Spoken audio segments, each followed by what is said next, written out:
नमस्कार, बहुत स्वागत है। अग्नि परीक्षा देख रहे हैं आप, आपके साथ मैं हूं विकास ब्रजेश सक्सेना। अग्नि परीक्षा में आज बात होगी जहां 2023 के विधानसभा चुनाव संपन्न हो चुके हैं। बीजेपी ने मध्य प्रदेश में प्रचंड जीत हासिल की। एक तरफ बीजेपी में जीत को लेकर उत्साह देखने को मिल रहा है, तो वहीं कांग्रेस में प्रदेश में हुई करारी हार को लेकर मंथन का दौर भी जारी है। और अब बारी है 2024 लोकसभा चुनावों की, जहां लोकसभा चुनाव में बीजेपी को अपर हैंड देखने को अभी मिल रहा है, तो वहीं कांग्रेस के लिए कई चुनौतियां हैं। 2024 के रण में कौन होगा पास और कौन होगा फेल, अब यह होगी राजनीतिक दलों की इसी पर अग्नि परीक्षा।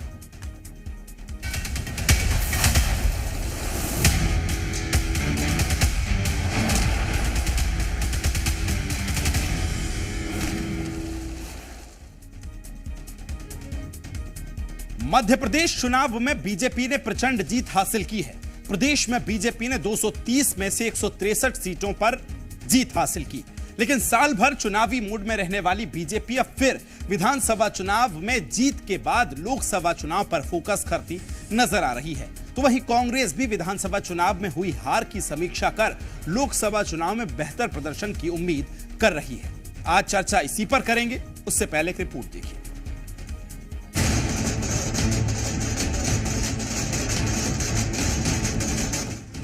मध्य प्रदेश में बीजेपी की प्रचंड जीत के बाद अब सरकार बनाने की तैयारी शुरू हो गई है। एक तरफ दिल्ली में बैठकों का सिलसिला चल रहा है, वहीं भोपाल में बीजेपी संगठन अगले साल के लोकसभा चुनाव की तैयारी में लग गया है। तो वहीं कांग्रेस ने भी लोकसभा चुनाव के लिए तैयारी शुरू कर दी है। मध्य प्रदेश में विधानसभा चुनाव खत्म होते ही अब लोकसभा चुनाव की तैयारियां तेज हो गई हैं। एमपी की 29 लोकसभा सीटों पर नजर है।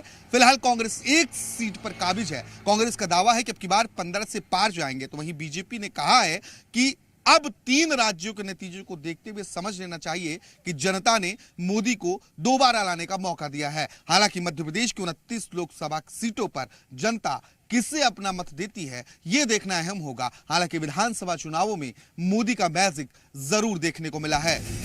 मध्य प्रदेश में लोकसभा की 29 सीट आती हैं, जिसको लेकर बीजेपी की तरफ से तैयारी तेज कर दी गई है। एक तरफ प्रदेश में सीएम फेस को लेकर कवायद तेज है, तो वहीं शिवराज सिंह चौहान दिल्ली दौड़ की जगह विधानसभा में बीजेपी द्वारा हारी सीटों पर जाकर जनादेश बढ़ाने की कोशिश कर रहे हैं।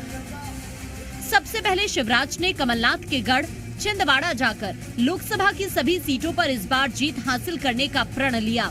उसके बाद श्योपुर पहुंचकर लाडली बहनों को संबोधित करते हुए शिवराज ने लोकसभा चुनाव में जीत का आशीर्वाद मांगा और आज दिग्विजय के गढ़ राघोगढ़ पहुंचकर शिवराज ने 2024 के चुनाव में 29 की 29 सीटें जीतने का दावा किया। शिवराज ने आज राघोगढ़ में संबोधित करते हुए जीत के श्रेय को प्रधानमंत्री को देते हुए कहा कि मोदी है तो मुमकिन है। नरेंद्र मोदी जी तो पूरे दुनिया के दिल में है, मध्य प्रदेश के दिल में है, हमारे और आपके दिल में भी है, और इसलिए उनका आशीर्वाद तो काम करता ही है। कोई जद्दोजहद नहीं है। भारतीय जनता पार्टी में एक निर्धारित प्रक्रिया है। कार्यकर्ता अपना काम खुद करते हैं और पार्टी विचार करके फैसला करती है। कार्यकर्ता हम जैसे वो अपना काम कर रहे हैं, पार्टी का नेतृत्व सब चीजों पर विचार विमर्श करके वो अपना फैसला करें। वहीं लोकसभा चुनाव को लेकर प्रदेश में दोनों ही दलों की तरफ से दावे चल रहे हैं। जहां कांग्रेस इस बार 29 में से 15 सीट जीतने की बात कह रही है, तो बीजेपी इस बार 29 में से 29 सीटें जीतने का दावा कर रही है। देखिए, लोकसभा चुनाव और विधानसभा चुनाव में दोनों में मैं कहूँ मुद्दे कुछ अलग हैं, कुछ मुद्दे समान रहते हैं। महंगाई एक ऐसा मुद्दा है, वो पहले भी था, आज भी है। ठीक है, हम विधानसभा चुनाव हारे हैं, लेकिन हम मनोबल नहीं हारे हैं और लोकसभा चुनाव में हम ज़्यादा ताकत से लगेंगे। हमारा प्रदर्शन लगभग 15 सीटों से भी ज़्यादा जाएगा। 2024 के लिए मध्य प्रदेश, राजस्थान और छत्तीसगढ़ के चुनाव परिणामों ने इन 3 राज्यों का ही नहीं बल्कि पूरे देश के चुनाव का एजेंडा सेट कर दिया और वो एजेंडा बहुत क्लियर है। भारतीय जनता पार्टी की सरकार 2024 में पिछले बहुमत से ज़्यादा बढ़कर के इस देश में आएगी। माननीय नरेंद्र मोदी जी पुनः इस देश के प्रधानमंत्री होंगे। जनता ने ये एजेंडा सेट कर दिया। लोकसभा चुनाव में जनता किसका साथ देती है ये तो अगले साल होने वाले चुनाव में पता चलेगा, लेकिन उससे पहले प्रदेश में दावों का दौर चल रहा है। अब जनता 2024 में किसका साथ देगी ये तो बाद में पता चलेगा, लेकिन उससे पहले लोकसभा चुनाव भी पार्टियों के लिए किसी अग्नि परीक्षा से कम नहीं है। ब्यूरो रिपोर्ट, जी मीडिया।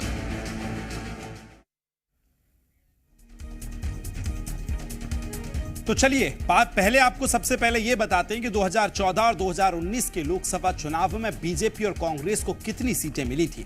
जहां 2014 में एमपी की 29 लोकसभा सीटों पर बीजेपी को 27, तो वहीं कांग्रेस को मात्र 2 सीटों पर सामना उसका करना पड़ा था। वहीं आपको बता दें, अगर बात 2019 के लोकसभा चुनावों की जाए तो 19 में बीजेपी को 28 सीटें मिली थी, तो वहीं कांग्रेस को एकमात्र छिंदवाड़ा की सीट जो है वहां जीत हासिल हुई थी। अब इसके बाद जहां 2014 में 2019 के लोकसभा चुनाव में बीजेपी ने एमपी लोकसभा में अगर एक तरफा जीत की बात की जाए तो वो हासिल की थी, तो वहीं दोनों ही चुनावों में बीजेपी को बंपर वोट शेयर भी मिला था।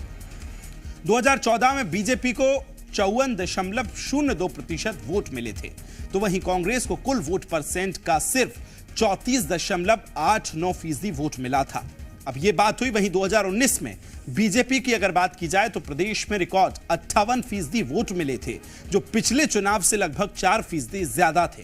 तो कांग्रेस की अगर बात की जाए तो 34.05% वोट जो है कांग्रेस को मिला था। यह हुई 2014 और 2019 लोकसभा चुनावों की बात। लेकिन 2024 के लिए बीजेपी ने तैयारी शुरू कर दी है।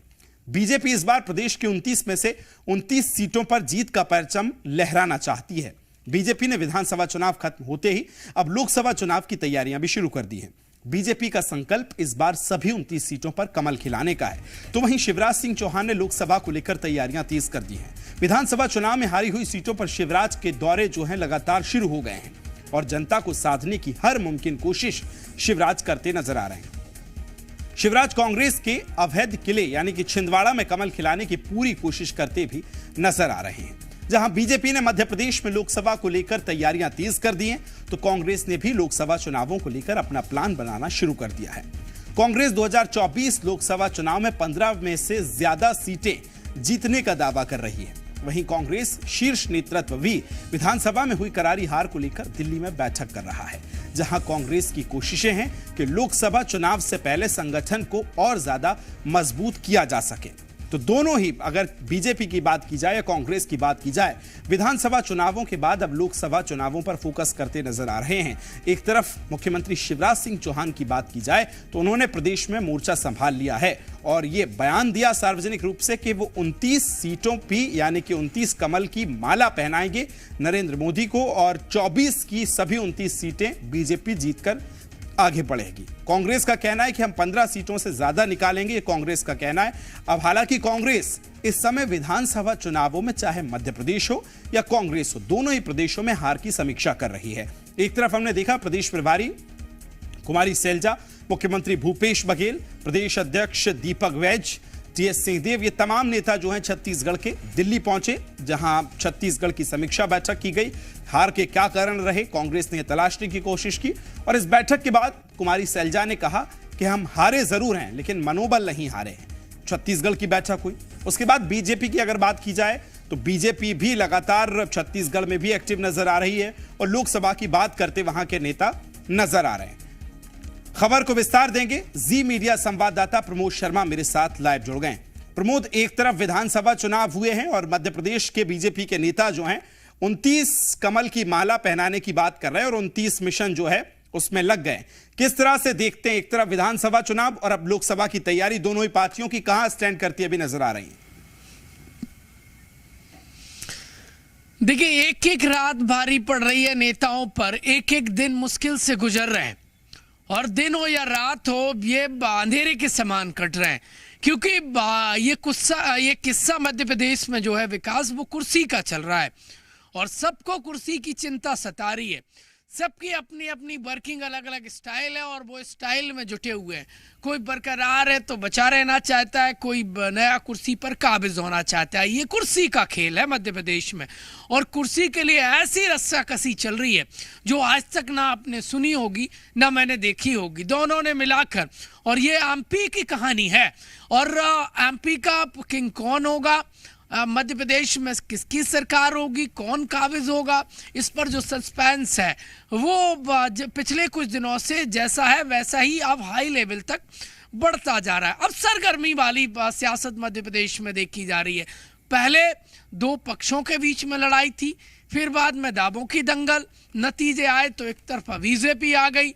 अब बीजेपी आने के बाद मध्य प्रदेश की सत्ता की कुर्सी पर कौन चेहरा काबिज होगा उसको लेकर सस्पेंस बना हुआ था। अब सरगर्मी वाला खेल है, और ऐसे में दिग्गजों का एमपी की पॉलिटिक्स में आना ये बता रहा है कि एमपी में दिग्गज नेता बहुतायत हो गए, और ऐसे में शीर्ष नेतृत्व का चुनना कि कौन सा नेता होगा जो एमपी की कमान संभालेगा।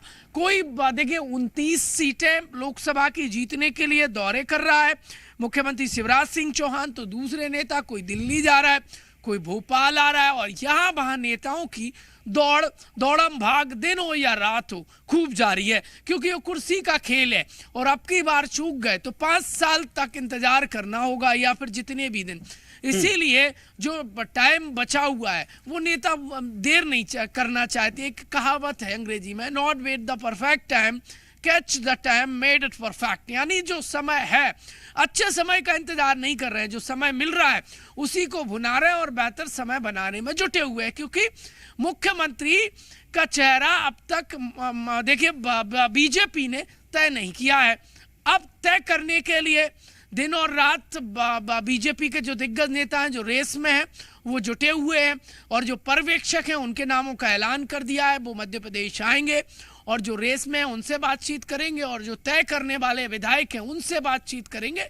और बाद में सोमवार को बैठक मुकर्रर की गई है बीजेपी विधायकों की, और बैठक से जो निष्कर्ष निकलेगा वो दिल्ली में मैसेज पहुंचेगा और दिल्ली तय कर देगा कि देश के दिल मध्य प्रदेश की कुर्सी पर कौन काबिज होगा। बिल्कुल प्रमोद, जब हम मिशन 29 की बात कर रहे हैं, एक तरफ विधानसभा चुनाव अभी फ्री हुए हैं, बीजेपी की बात हुई, कांग्रेस ने आज हार की समीक्षा की है। कांग्रेस कहां स्टैंड करती नजर आ रही है? क्या वो आत्मविश्वास रहेगा जो विधानसभा चुनावों में था? क्योंकि आप 3 स्टेट में एक हार के साथ आगे बढ़ रहे हो। आज क्या समीक्षा बैठक में निकला है? देखिए, कांग्रेस पार्टी उस दौर से गुजर रही है जो कांग्रेस पार्टी ने ना सोचा होगा और ना उन्होंने अंदाजा लगाया होगा। पहले अपनी पार्टी में इतना बड़ा देखिए बिखराव हो गया जो कांग्रेस पार्टी सोच नहीं पाई।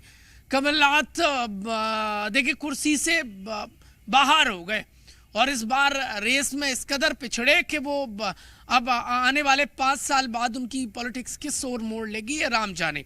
लेकिन कुल मिलाकर आज दिग्गज दिल्ली में बैठे मल्लिकार्जुन खड़गे जो कांग्रेस पार्टी के राष्ट्रीय अध्यक्ष हैं, और राहुल गांधी कांग्रेस पार्टी के बड़े दिग्गज नेता जो कर्ता धर्ता भी कहे जा सकते हैं, उन्होंने एमपी कांग्रेस के बड़े दिग्गज नेता कमलनाथ, दिग्विजय सिंह, कमलेश्वर पटेल, ओमकार मरकाम जैसे बड़े नेताओं से बातचीत की।